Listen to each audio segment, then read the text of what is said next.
భౌతికమైన వాటిని బట్టి నాకు ఆనందం ఉండదు, నా చుట్టూ ఉన్న పరిసరాలను బట్టి నాకు ఆనందం ఉండదు. అంతే నా అర్థం. నిజంగా అద్భుతమైన తీర్మానం ఇది.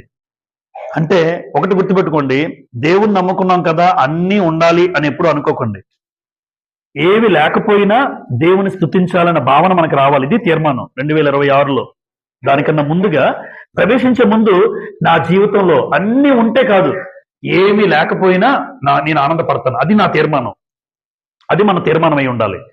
ఎందుకంటే అన్ని ఉన్నాం కదా, పక్కన భౌతికమైన వాటి కలిగి వాటి బట్టి కాదు. ఆరోగ్యం లేకపోయినా స్తుతిస్తాను, అనారోగ్యమైనా స్తుతిస్తాను, ఆర్థికంగా కష్టాలున్నాయి స్తుతిస్తాను,